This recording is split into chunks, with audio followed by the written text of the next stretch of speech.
Hey folks, Landstryder here, and welcome back to another episode in the Colonial Engineers 2 mod pack. But we are not actually on the server at the moment. We're going to be on there in a little bit. But I want to bring you over here to a redstone testing world where I have set up the various generators that are available in the pack to do some testing to see which one I want to use going forward. So this is one I have been using, the root eating generator. I really like it. It can turn crops into power. So then we've got the coal generator from Silent Mechanisms. We've got another coal generator from RF Tools Power. We've got the lava generator from Silent Mechanism, a diesel generator from Silent Mechanisms, and then a diesel generator from the car mod. So you can see that these guys are actually still running. I gave each one of these guys a single unit of fuel. So I gave the coal generator a single piece of coal, this one a single piece of coal. I bone mealed that plant up to the point where it would do one cycle. Looks like the lava generator has finally ran out of fuel. The diesel generator is still running. It's only used up half of its fuel. That the Silent Mechanisms ones, and this car mod generator has already used up its one bucket of biodiesel fuel. So it's a little bit different of a fuel and a different process to get. And then now we come back around the back side here. I've marked down how much they were generating per tick. So the root generator generates 200 per tick. Both of the coal generators generate 60 per tick. This coal generator right here from the RF Tools is kind of odd because it doesn't support the wire or the cable, so you have to hook it directly to a battery of some sort, either the power cell or dimensional cell or the battery box from Silent Mechanisms, I believe, would probably all work to pull the power out of that coal generator, but it doesn't seem to want to connect directly to cable. So that's a little bit of an issue with it. Let's see, yeah, this is the lava generator. Yeah, the lava generator produces 100 per tick. This diesel generator produces 120 per tick, which is like the second best out of all of these as far as production rate. And then, of course, this generator down here is 100 per tick.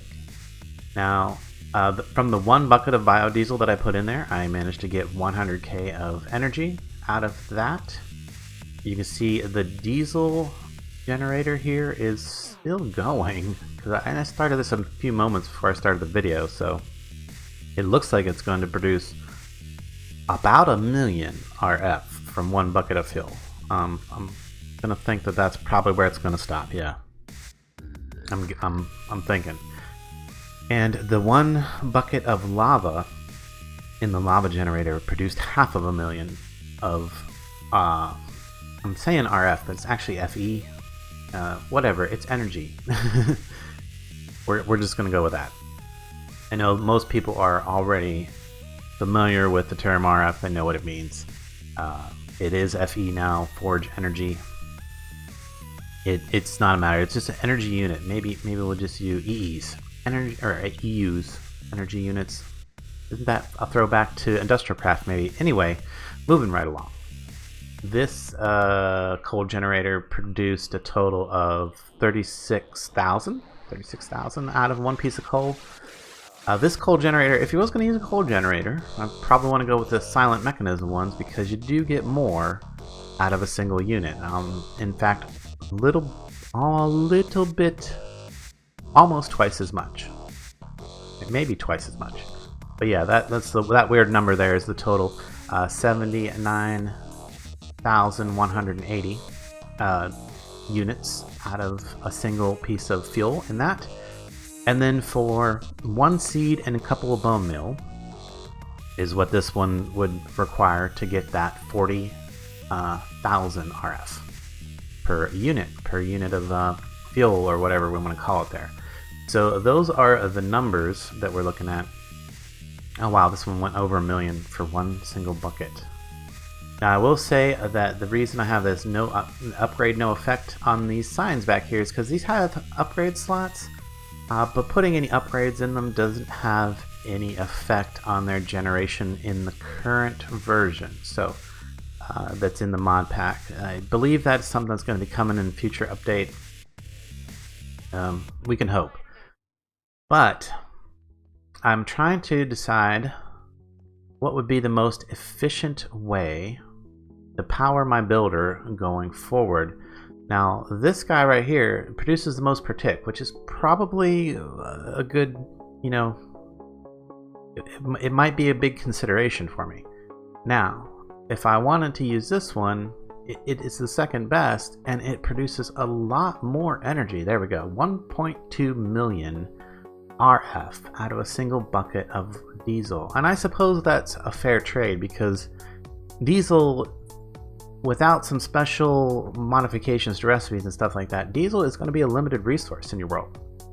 You're only going to be able to find so much oil, and then it'll eventually run out. And then you won't be able to find it anymore. So, there's that. But, and then we also have to think about, you know, lag and everything else. You know, how many entities and things, and, you know, what does it take to support this? Now, supporting this diesel right here would just be a matter of going around and collecting a whole lot of fluid out of the world, which could be easily done with the builder. The whole purpose of doing this experiment is to find a better way, find the best way, power my builder.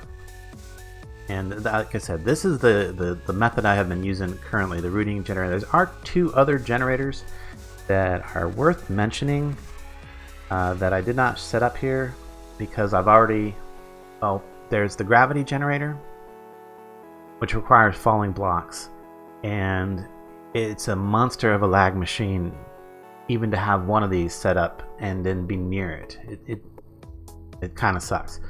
So I rolled that one out entirely. I didn't even test it. Also, all these generators produce the same amount per tick. I don't know if they produce the same amount per unit. There's also the butcher generator, but the logistics and the setup for that might be more complicated than I want to get into, because I'd have to have some way of breeding animals and then moving them on top of it. Yeah, so we're going to skip that one. But anyway, I think it comes down to either the diesel generator or the rooting generator. I like this just because of the way it works. It's kind of it's different. But it might not be a bad idea to have an array of diesel generators as well. There is also solar power in the pack that I'm not covering here. Now these little guys right here, we pull one of them out. I probably should just go ahead and just show those. Grab one of these small solars, and then we can set it up down here. Really put it just directly on top of one of these guys. And of course we have to set that to input. Put it directly on top. Grab one of these screens so we can see what's going on. And then of course we have to set a daylight. These only work in the daytime. Mainly why I'm not too, yeah, see it kind of does in bursts of RF. So yeah, it's a little harder to determine exactly the rate of it. It produces a little bit and then sends it in a burst. You can see like when it hits a burst, it's producing like a different amount, and then it varies throughout the day. It gets best directly at noon. It does produce a reasonable amount, but again, dependent on the daylight cycle of where you're at. So if I was setting this up in the nether, I'm not sure that it would work at all. Something that could be tested, but we're just not going to go with solar because of the inconsistencies with it. So there's the information. I hope that is useful to you guys. I am going to go think about a power system that we're going to go ahead and build in the next part of this video. So I will see you when I've made up my mind. Multiplayer server, and I figured I would give you a quick rundown of some of the things that we've been doing over here at the main base. in the Mushroom Kingdom. So a little update on the turtle cheese cutter. The cheesy automation over here, we've made a few improvements to it. Right now it's currently loaded with cheese wheels. We're good to go for all of that. Gosh, those cows are loud. I did end up making a turtle. Unfortunately, anything I managed to, or anything I attempted to do to make the turtle cut the actual cheese is not able to do because it can't simulate a player right click perfectly anyway. It can milk the cows, but I think that's because there's like special code that was put in to enable it to do that. So since it is able to milk the cows, we was able to give it that a real simple program that it will milk the cow and send the milk bucket up and over and into the auto crafter, and then there's some piping that brings the empty buckets back over to the turtle and sends the glass bottles into this and the cheese wheels into the dispenser to be dispensed, and then you have to still stand right here and hold your button down to cut the cheese, but it does make it a little bit easier, I suppose. But yeah, that unfortunately I was just not able to get that guy to cut the cheese.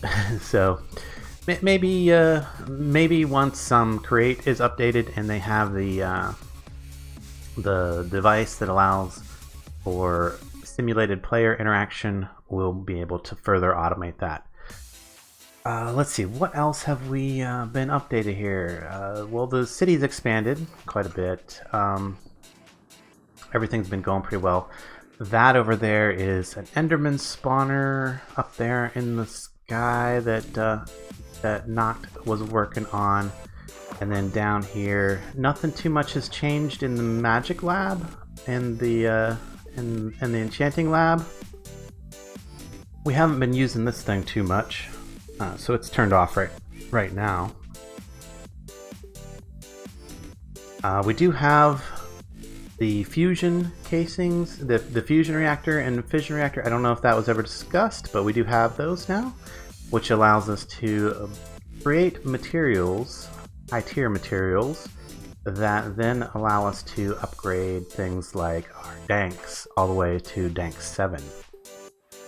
I think that's the primary purpose of it. There's some other things that the Minechem has been used for.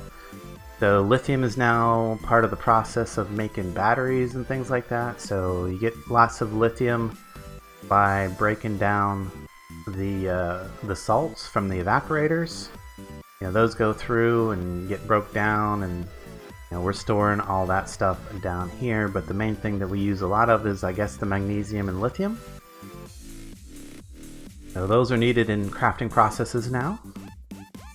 And then this is still basically set up to just kind of manually come in and do whatever you need. What I have been mostly using this for is to convert cactus into various wood types. So I put the cellulose that comes out from the cactus back through the chemical combiner to make all the different wood types, and depending on which slot you put those cellulose in, you'll get different wood. Right now, oak is all I really need. Then I can go ahead and feed this thing a little more oak so we can get some more biodiesel going. Want to make sure we don't run out of that. Now we did determine that the diesel generators right here that you can see we got set up are about the best return for the investment of materials that you can get, as long as you have an easy way or a good way to go ahead and get a whole lot of oil. Now Nacht is going to be including a new recipe in the next update that will basically make the oil a renewable resource via some complicated crafting processes that might involve some in-world actions, but it should be automatable. He's working on making it balanced right now, so hopefully that'll be in, and then we'll have a balanced way to create oil in the future, so we won't have to actually just go out and strip it out of the world. So I'm thinking that I want to go with the diesel generators. Now, that being said, if we come on down and we go into the nether, gotta go all the way down, Come into the nether and I can show you my upgraded power plant. So way back I had an episode where we made the power plant and I showed that. But I did come back and not so much redesign it, but just kind of cleaned it up and made it a little bit better. The way that I get in there is through this down into here. And we can see that this guy right here is sitting here running, ready to go. And it's got 4 root-eating generators down here at the bottom, and then there's another set of 4 root-eating generators right up there. And I dubbed this thing the Power Hopper because it kind of looks a little bit like a hopper. It looked a lot more like a hopper before I added the second layer.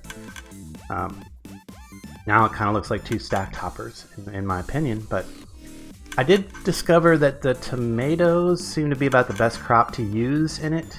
They take a little less bone meal, it seemed, and they drop or produce more seeds, which is good, like if you're trying to, farm just one crop, Of course, you don't want a monocrop because that actually slows the crop production down. So you want to plant in rows. So if we go back over, if we was to go back over to the base, we'd see that I have tomatoes in one row, and then I have some other crop in between the rows of tomatoes. And then you can use those secondary crops to produce more bone meal in the by using the composter. So it could all go into power production. You could make a pretty good size farm. Now, all the things that go into making this kind of add to the lag on the server, so I don't want to expand this thing anymore. Now, that being said, I don't want to tear it down either. I'm going to continue to use it.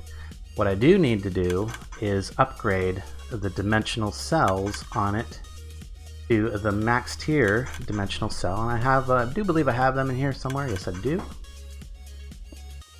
So I made these just to expand this. Now I was going to, at one time, I was thinking I would just make a bigger version of this, like instead of just having this one setup, I would duplicate this 3 more times, and then just have a whole lot of root-eating generators as a big old power plant.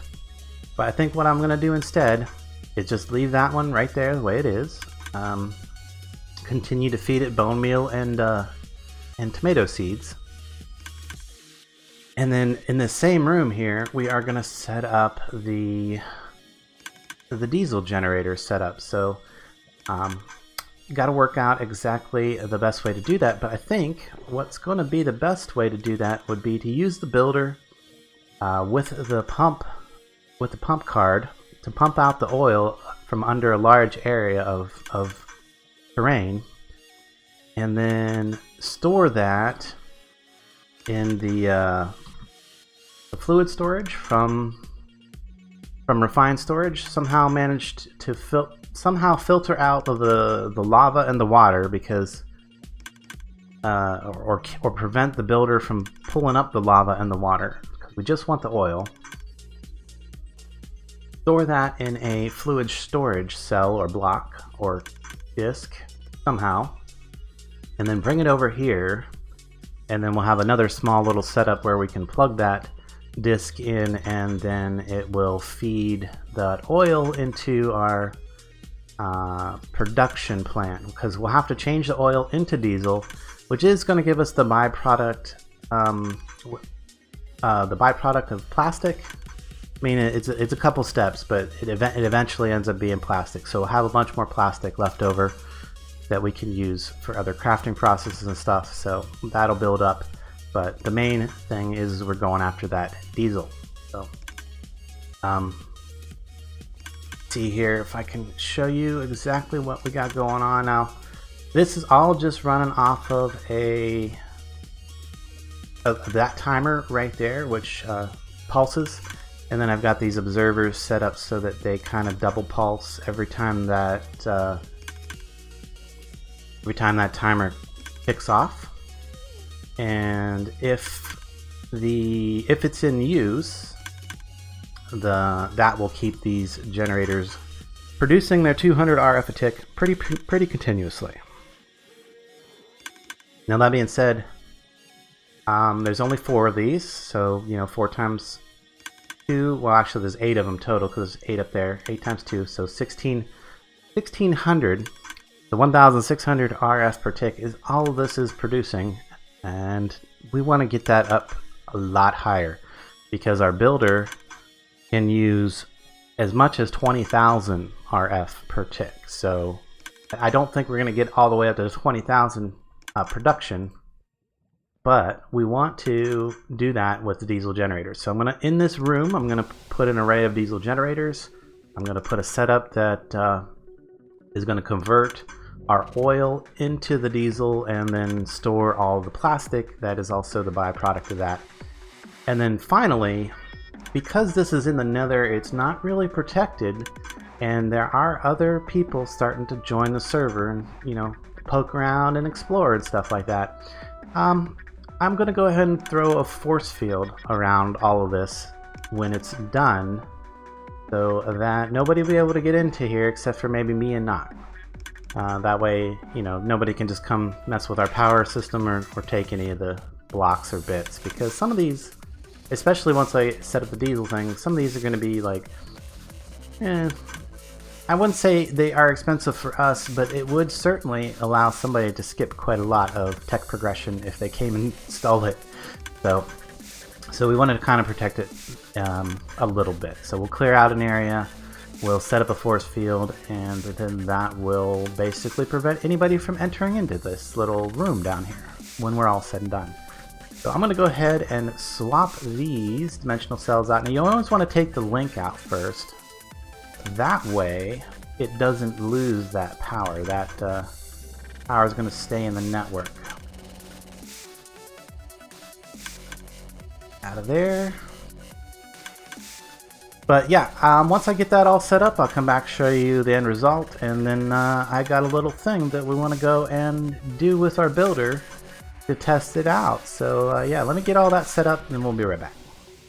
Okay, I wanted to show you this little bit of the setup because I thought it would be interesting. So while I'm getting ready to set up the force field that's going to protect this room, I've got my shield projector 3 here. This dimensional cell is actually going to be surrounded by the diesel generators, so we can go ahead and do that. I've already set the sides to input and the top to an output. So we're just going to place these guys around this. They'll get fed the diesel eventually. But what I want to do is I want to put my shield projector right here on top of that power cell so that it'll receive power straight from that cell.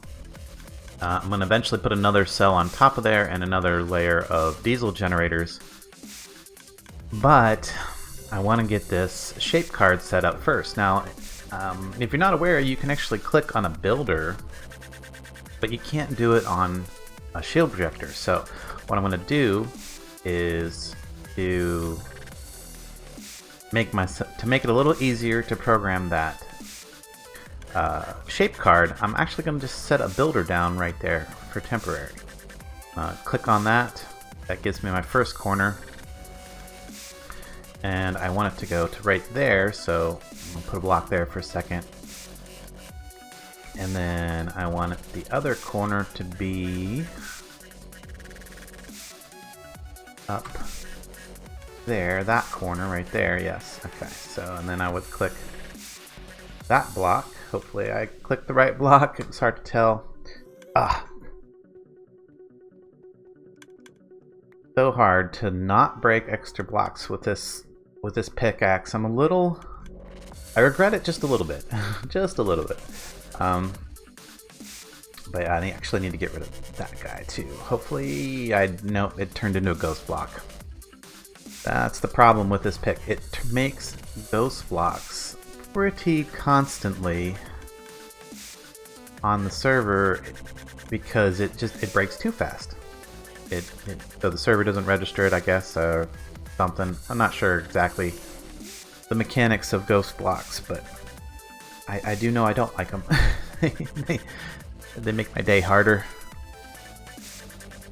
But now that I've got this shape card programmed with the shape and the offset and everything that I want for my shield, I can just go ahead and remove the builder again, put the shield projector back down on there.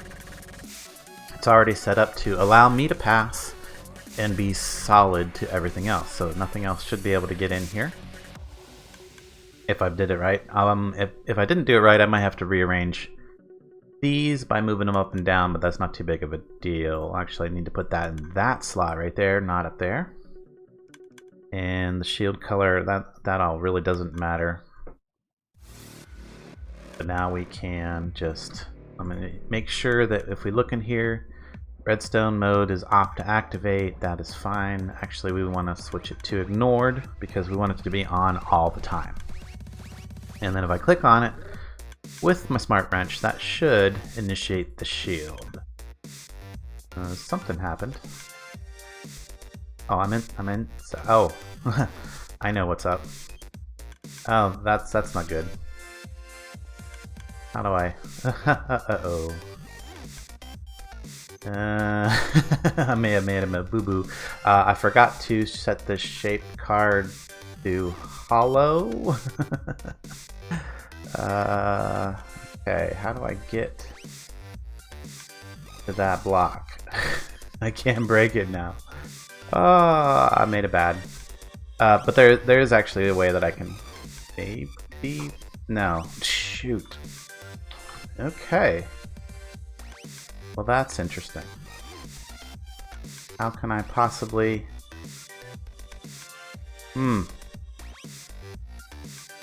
Okay, make sure you have your shape card set correctly to the right shape. Yeah, it's solid. Yeah, it filled in all of that area with shield block. There we go. I'm on the outside of it down in here. You can actually see that there's a shield there. Fortunately, I did do the pass through correctly. And got those in the right order, but now I need to like get to it and be able to break it. So I might have to do some... I might have to go into creative mode for a second to be able to get to this thing. Oh, goodness. So yeah, let's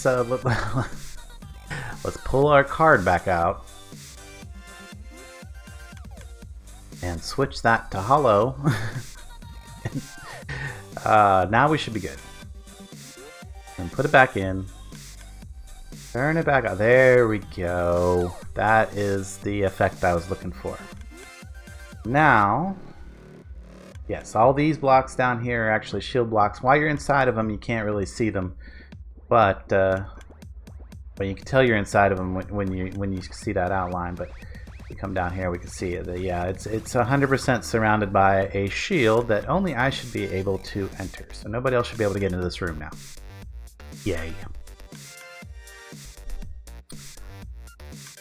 Alright, so here's our setup so far. We've got the 4 generators there, the 4 generators up top. I've got a controller there. There's a second one of the dimensional cells that up there to output to this controller and input from all these other sides. I've got the maximum size fluid storage block that you can make. Decided to go with just the standard block. It's a little easier to deal with. And then I got a second one that I will use to go and do the to do the actual oil collection, and then I can just bring it back and plug it into the system. I don't have to swap or anything. I can just stick it right on top of here, and then as long as it's got oil, it will export to these things down here. And then I have this set up to, yeah, this is the exporter, just export oil. I've got those all set up. I had a little bit of oil that I had collected before in this tank that allowed me to get this all set up, and then I had to collect some ethane from over at our other system so that I could program this importer to only import ethane, because I wanted to take the ethane out of the refinery and store it in that storage block. Then later on, once that gets full of ethane, I can just take the storage block over, plug it into our system at the main base, have it exported and turned into plastic at that point. Unless there's some other use for it, I don't think so, but that's the plan. Now right now, these guys are not doing anything because they don't have any diesel in them, and this guy is not doing anything because it doesn't have any power, because I didn't route power directly to it. Now, once this generator and this generator actually get a little bit of diesel, they should go ahead and power up this refinery, and you can see it's got energy efficiency upgrades in it. Now, something else I wasn't considering, and you guys may have already picked up on it, the shield projector is taking up a lot of power. So when I had the shield projector on, it was using I think maybe just under 1,000 RF or 1,000 FE. We can switch it back on, and if we go over to our dimensional cell, it actually is the easiest way to determine the total power used. Now, this system up here is only using 12 FE right now. So all of the rest of it that appears to be absent from the total is actually what's being drained by the shield generator. You can see that's nearly 1,000 RF, somewhere above 800, around the 850 mark. So the problem with that is these diesel generators are only going to produce 960 RF a tick. Our other farm's only producing 1,600 RF a tick for just a little over 2,500 a tick. Now, if I'm using 1,000 of it to generate this shield, it's kind of defeating the purpose. So it's gonna have to shut off for now. And one more click. There we go. I'm gonna shut it off for now. And basically, I don't think I'm going to need to use it. Hopefully I'll never need to use it. But if I see that there's some troublemakers on the server or something like that, I can just come over and, turn it on. And, just to be sure. I could also set it up so that it turned on when I wasn't online and turned off when I was online and wanted to use the system. But I don't want to have a continuous power drain, because then I would need to come up with a continuous feed for these systems. And for the oil, I definitely can't do that yet, because like we mentioned earlier, it is a finite resource for time being, and any kind of farm that would be able to produce enough stuff for this is definitely gonna add to the lag on the server. We already have one farm producing material for this. I just have to manually move it over. Possibly I might just come up with a way to automatically move that stuff over to here if I wanted to leave this on. But for now, we're just going to leave it off and hope for the best. Alright, we're back once again, and I decided to go up into the Buffalon Frontier. So we're not actually at the edge of the world for this. We're going to be sucking up the oil that's around the Buffalon Frontier and stuff. You can probably see it just the marker right over that way. But if we look at our map, we can see that there's a pool of oil here, there's a pool of oil there, there's some more oil up in there, and there's probably a lot of oil under the ground here. If you can see quite a bit on the surface, it's probably a good indicator that there might be more in that biome or that area. That's just a random guess, logic dictates type thing. But we got our shape card for our pump. We're going to go ahead and just modify that by hand. I'm going to go with the maximum size. So, yeah, 512, I believe. 512. And we're going to go, we're 80 blocks up, so we're going to do an 80. But then, normally this would center on the pump, so we also want to go down 40, so that should put all of the mining area under the ground. Go ahead and put that in the builder. And to be sure, I could preview it. I don't know if that's going to be a smart thing to do with it being just as big as it possibly can. Oh, one thing we need to make sure your shape is on solid, and we are on solid because I've used this one before, so we're good there. The next thing I could possibly do is just go ahead and turn it on, give it a start. It should start pumping up.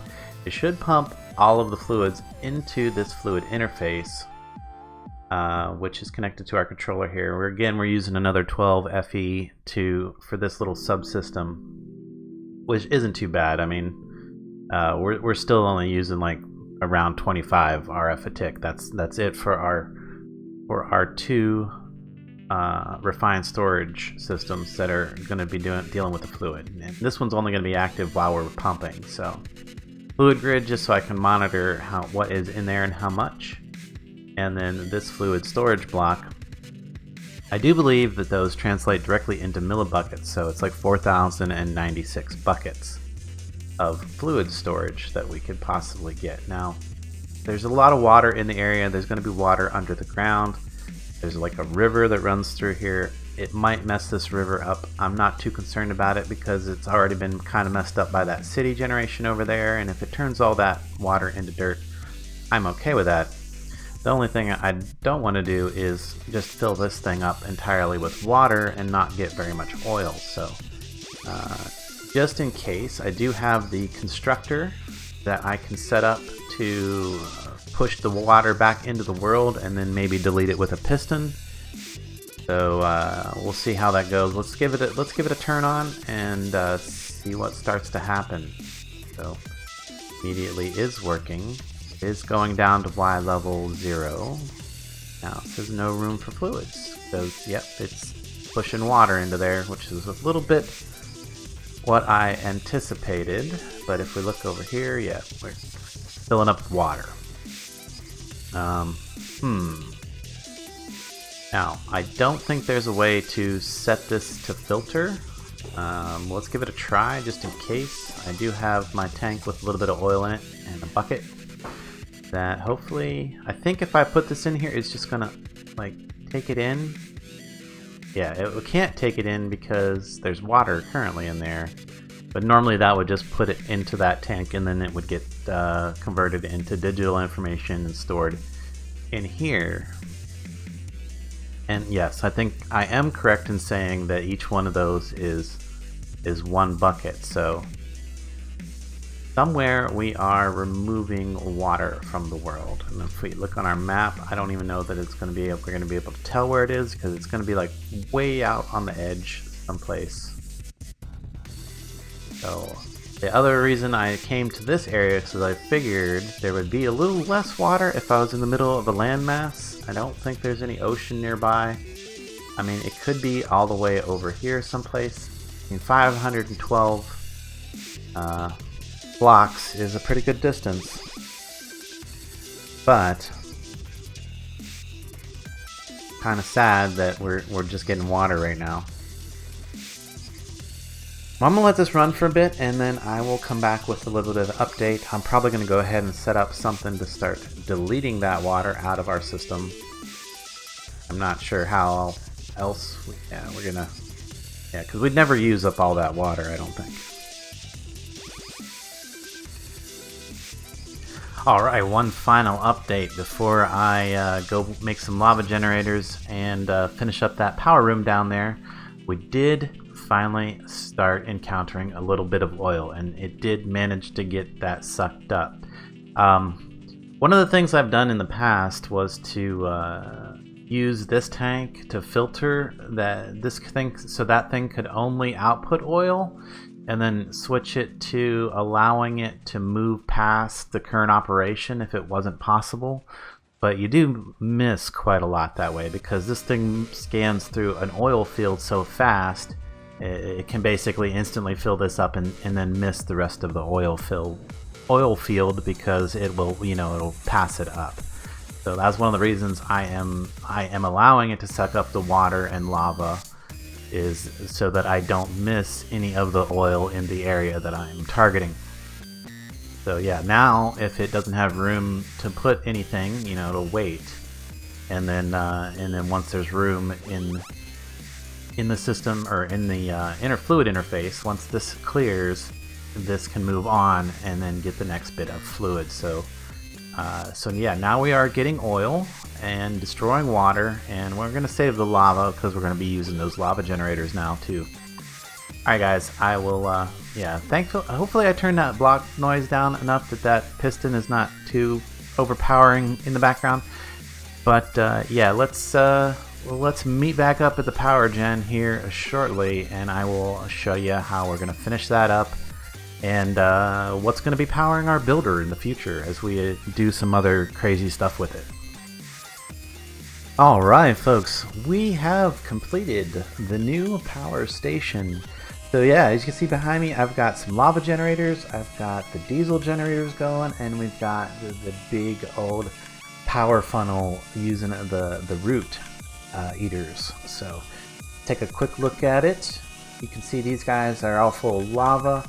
I ended up filling this fluid storage block almost entirely up with lava. I did get a little bit of oil in there with it, and you can see that's now processing through the refinery and then distributing its power out through. Now really only this one is running because everything else is filled up. Even this one's not running at the moment because this little refinery doesn't take too much power by itself. So I'm not sure why. And that one's probably running because it's powering the this guy, the controller up here. Just a little trickle of power being used at the moment, but now when I go to use my builder, I will have access to, if we look in here, 32 million reserved power in my dimensional cell network. And then, you know, plus whatever power is stored in all the individual blocks. Let's see, these guys store 4 million each. These guys only store 50k each. I think these ones are also 50k each. So they don't have a big internal reserve, but once the reserve runs out, of course the generators will immediately start filling up, trying to fill back in that reserve as soon as it starts to go down, which is great. But the builder will definitely be able to use all that power. So once the reserve drains out, we should have access to, let me do some quick calculations in my head, for the 37, no, 33, 3,300 RF a tick, right around there, roughly. You know, minus little things that I'm going to be running off of the system as well, like this little refined storage system, which is using up like 22 RF right now. But anyway, I think that's where we're going to wrap this one up. I was going to go out to the edge of the world and set up a builder and do some of that, but that you can, maybe I'll throw a little footage of that at the beginning of the next episode, when I'm not sure what we're going to do other than that, but we'll figure it out. Till then, I will catch you later.